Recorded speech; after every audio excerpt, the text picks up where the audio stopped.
Well, he says, you know, it's written all over your face. You're afraid of going to a seance. But he says, I know you. He says, you're going to come. And then he started telling me how brave I was when I was aboard ship, you know, different things. He says, you're not the same man, you're changed. You're chicken. That's all I needed to hear. I said, when do we go to a seance? So one Saturday evening, we were in the place. It was our first time. Very beautiful place. The medium was a lady. She had a gorgeous new home in Montreal.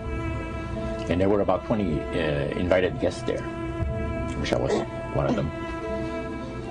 And she communicated with the spirits for different people there. And they were telling them what the spirit said. One man said, I would like to talk to my friend that died 6 months ago. But I don't want him to appear. Just want to talk to him. Because he says, I don't trust you talking to my friend for me. So the medium says, let me inquire of the spirit. Yeah, the spirit will talk with you. And that big masculine voice was heard in the place. It says, hi Frank, it's nice of you to ask for me to talk with you. And they had a little chat. And after it was over, Frank says, this is the greatest thing on earth, to be able to talk with the spirits of the dead.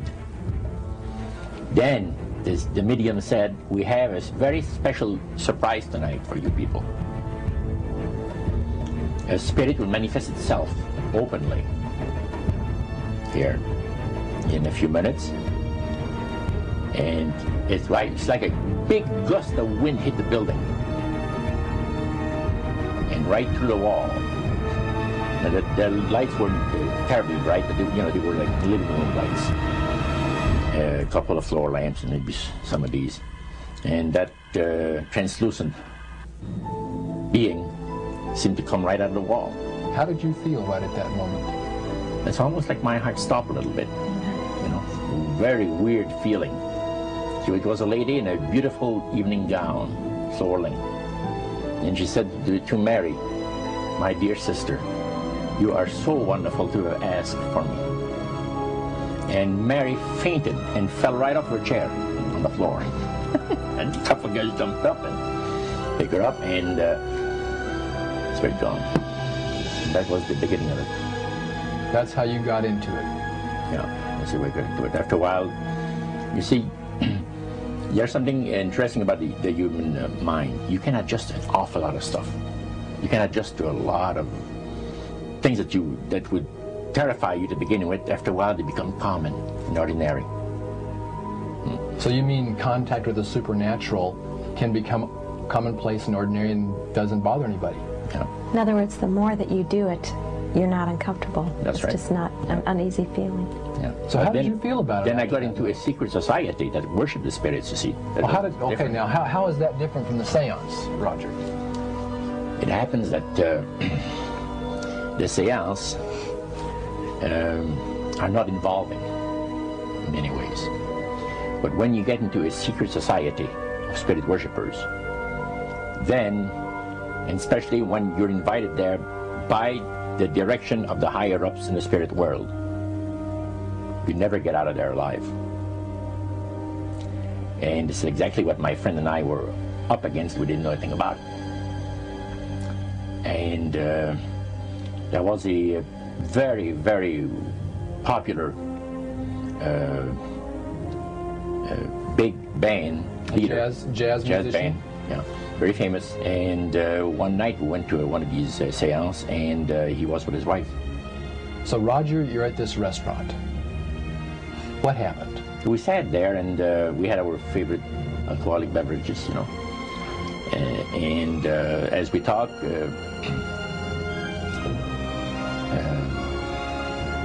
the band leader says, I want power. I go right to the source of power. And he says, how do you think that I became famous the way that I am? Well, I said, you must have had some good luck. Well, he says, there's no such thing as good luck. He says, there's either some power working for you somewhere, or you don't get ahead in this world. Not in my type of occupation. So it went from there. We got talking about spirit worship. Did it intrigue you? Or did it make you want to find out more about what exactly he was talking about? Yeah. So he said the supposed spirits of the dead that you're talking with are demon spirits. They're fallen angels. They're beautiful beings. Just set it out, just like that. Oh yeah. It didn't make you uneasy when he said they were Well, just it demons? shocked you a little bit, something that you first hear mentioned to you. He said, you guys have got a great future ahead of you. Because we've been told, the high priest of our society, secret society, has been told that the master has very special plans for you too. Now, what did he mean by the master? Satan.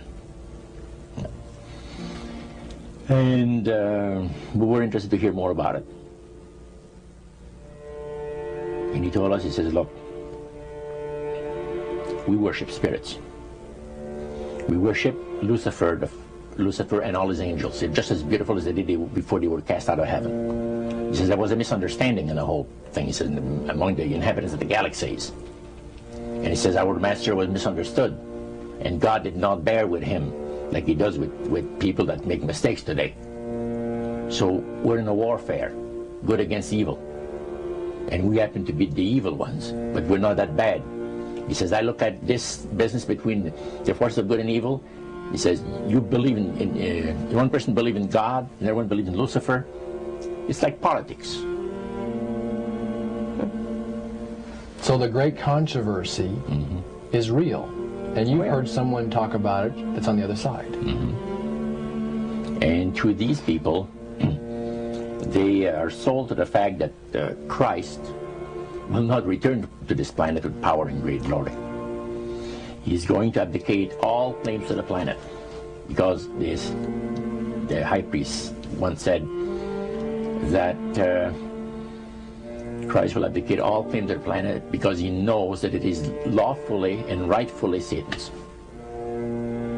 And at that time, he says, so the priest says, well now, he says, for those of you that are new, let me tell you that this is the most feasible way, he says, to please the spirits. It's to deride Christ and his people, and his church and all that. So they sing out of Christian hymnals. They didn't sing Christian words to the hymns, however. Well, they changed a lot of them. Yeah. And not for the it's good. a form of blasphemy. Yeah. Such as you see today in the rock music world. You see the entertainers, they have these crosses. The ladies got earrings, crosses. The guys got crosses. This is a form of blasphemy, a form of deriding Christ. You see, spirits cause the people to do that, to find pleasure in wearing this type of emblem, which is the cross is the emblem of the crucifixion of Christ to the Christians. Better to reign in hell than serve in heaven, is that it? Why not?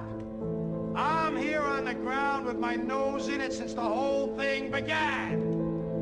I've nurtured every sensation man has been inspired to have. I cared about what he wanted, and I never judged him. Why? Because I never rejected him. In spite of all his imperfections, I'm a fan of man. I'm a humanist. Maybe the last humanist. Who in their right mind, Kevin, could possibly deny the 20th century was entirely mine?